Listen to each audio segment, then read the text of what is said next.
स्वागत है आप सभी का। हर कोई धन कमाना चाहता है और धन कमाने की लालसा हर किसी की रहती है, लेकिन हर कोई धन कमा नहीं पाता। हर किसी के किस्मत में धन का सुख नहीं लिखा होता है और बहुत सारे लोग ऐसे होते हैं जिनको बहुत ज़्यादा प्रयास करने के बावजूद भी अमीरी का प्राप्ति नहीं होता और वो धन कमाने में असफल रहते हैं। और बहुत सारे लोग ऐसे होते हैं जिनको बहुत कम प्रयास में या बिना प्रयास में यूं ही धन मिल जाता है। ऐसे लोग भी होते हैं जो अचानक रातों रात करोड़पति बन जाते हैं। ये भी संसार में होता है। हम देख रहे हैं, हमने बहुत सारे घटनाएं ऐसे देखे हैं। मीडिया पे आपको देखने को मिलती है कि अरबपति करोड़पति अचानक से रोडपति बन गए और रोडपति अचानक से करोड़पति बन गए। ये सब संसार में चलता रहता है। तो इसके पीछे का वजह क्या है? यहाँ पे सिर्फ ज्योतिषीय हिसाब से ही चर्चा होगी। तो द्वितीय भाव और आपका भाग्य रेखा, आपकी भाग्य रेखा, इस पे इम्पोर्टेंट रोल प्ले करती है। अगर आपकी भाग्य रेखा की स्थिति सही है, आपका द्वितीय भाव मजबूत है, 11th हाउस यानी कि लाभ भाव भी मजबूत है और भाग्य भाव भी मजबूत है, तो आपको धन के लिए इतना ज़्यादा जोर डालने की ज़रूरत नहीं है। आपको बैठे बिठाए धन प्राप्ति हो जाती है। आप कुछ ना करिए तो भी धन की प्राप्ति हो जाती है अगर आपके भाग में है तो, और नहीं है तो आपको ज़्यादा परिश्रम करना पड़ता है। कुछ योग ऐसे होते हैं जिसमें आपको परिश्रम के बाद ही धन की प्राप्ति होती है, लेकिन आप धनी बन जाते हो, आप अमीर बन जाते हो, लेकिन आपको प्रयास करना पड़ता है, बहुत सारी मेहनत संघर्ष करना पड़ता है। ऐसे कुछ योग होते हैं। और कुछ योग ऐसे होते हैं जिसमें आप प्रयास करते रहते हो, सर फोड़ते रहते हो और कुछ नहीं होगा। नहीं होगा तो नहीं होगा भाई, अब लिखा ही नहीं है तो कैसे मिलता है? ठीक है, लेकिन क्या करें? अब ये वीडियो तो वही लोग देखेंगे जो ज़्यादातर धन के लिए परेशान है।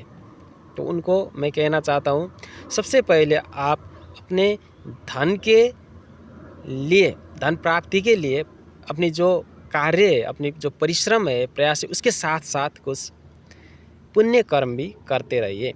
जैसे कि द्वितीय भाव का एक कारक ग्रह बृहस्पति भी होता है। जिसका बृहस्पति अच्छा हो तो उसकी भाग्य भी अच्छी होती है, किस्मत भी अच्छी होती है, धन की स्थिति भी अच्छी होती है, उनको बैठे बैठाए मिल जाती है।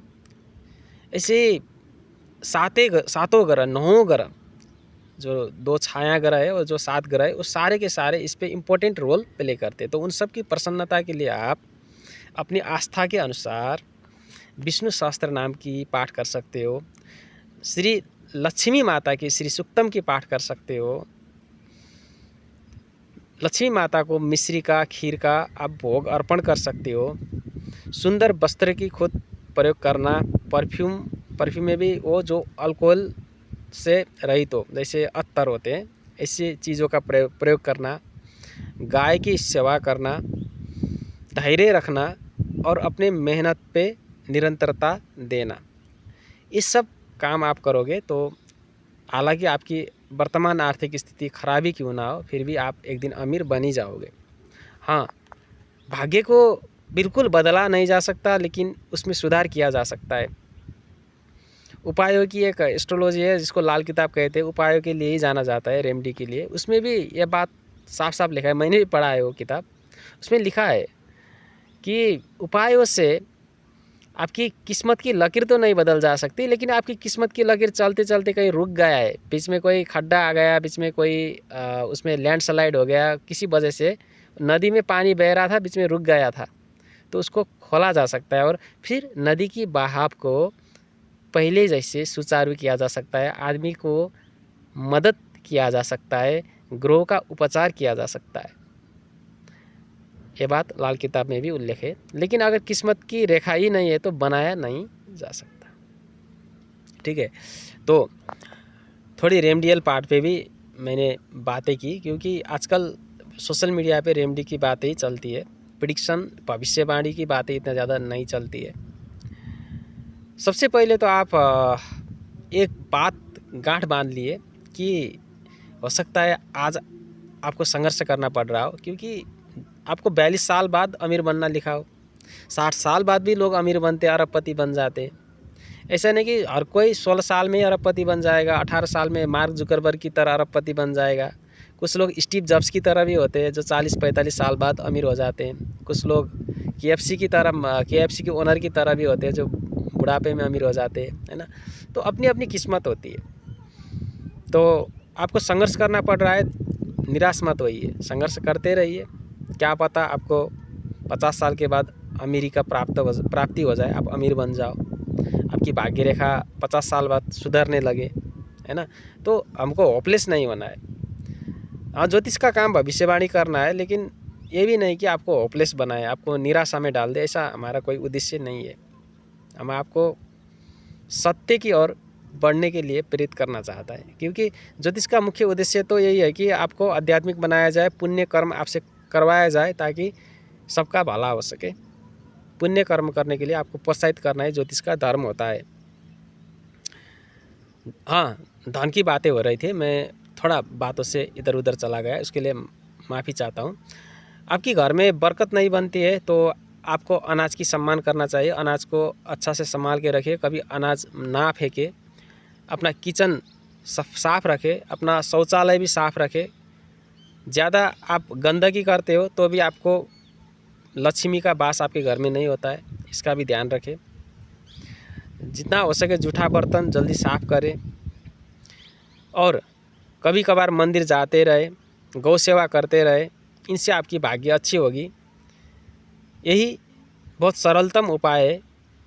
इसके अलावा भी अगर आपको नौकरी नहीं मिल रही है, आपको राह नहीं मिल रहा है, तो आप कहीं डिप्रेशन एंजाइटी में जाने की कागार पे हो, तो फिर आप घर से बाहर निकल जाइए, कंफर्ट जोन से बाहर निकल जाइए। जितना पैसा है, जो भी हालत है, उसी हालत में आप 2-4 महीना तीर्थाटन करिए। इससे भी आपको किस्मत का साथ मिल सकता है, आपको अच्छे लोग मिल सकते हैं, और आपको जो आप जिस सिचुएशन पे स्टक हो रखे हो वहाँ से निकल सकते हो। नर्मदा परिक्रमा कर सकते हो आप, है ना। इससे भी आपकी मानसिक स्थिति भी सही होगी। मानसिक स्थिति सही होने के बाद बाकी चीज़ भी सुधरने लगते हैं, क्योंकि सबसे बड़ी रोल आपकी मन की ही होती है हर चीज़ पे। मन ही सुख का कारण है और मन ही दुख का कारण है। भगवान गौतम बुद्ध की भी यही वाणी थी। तो भाइयों, ठीक है, धन के लिए इतना ज़्यादा चिंतित मत बनिए, देर सवेर आप सब अमीर बन ही जाओगे जितने लोगों ने मेरे वीडियो आज का देखा है, क्योंकि ये वीडियो उन्हीं लोगों के पास पहुंचेगी जिनको इसका लाभ होना है, लाभ मिलना है। तो मेहनत करते रहिए, मुस्कुराते रहिए। थोड़ा बहुत दिक्कत, कठिनाई, ये आपको मजबूत बनाएगी। जितना बड़ा कठिनाई उतना बड़ा मजबूती, जितना बड़ा स्ट्रगल उतना बड़ा धन, उतना बड़ा अमीर, उतना बड़ा घर, उतना बड़ा मकान दिमाग में बिठा लीजिए। मत डरिए, शत्रुओं से मत डरिए, सामना करिए। हालातों से मत डरिए, सामना करिए। सामना नहीं कर सकते, कोई बात नहीं, थोड़ा देर के लिए भाग जाइए। भगवान कृष्ण भी रण छोड़ के भागे थे, रण छोड़ दास है उनका नाम। भाग जाइए, थोड़ा दिन तीर्थाटन करिए, नर्मदा परिक्रमा करिए, माइंड फ्रेश करिए। भगवान स्वयं कृष्ण भी थोड़े दिन फ्रेश होने के लिए रण छोड़ के गए थे, आपको मालूम होगा। तो हम तो तुच्छ मनुष्य है ना, हम तो मनुष्य ही है ना, छोटा मोटा। हमको क्या है, बहुत हालत मुश्किल है। हाँ, कितने के हालत घर में बहुत मुश्किल होती है। ऐसी हालत पे वो लोग रहते हैं, स्टक रहते हैं, कुछ नहीं कर पाते, डिप्रेशन में जा रहे होते, स्ट्रेस में जा रहे होते हैं। उनको क्या करना चाहिए, तुरंत निकलना चाहिए वहाँ से। छोड़ दीजिए, छोड़ छाड़ के निकल पड़ो थोड़े दिन के लिए। मेंटली स्ट्रांग हो जाओगे, मेंटली स्ट्रांग हो जाओगे तभी कुछ कर पाओगे। Thank you for watching my video.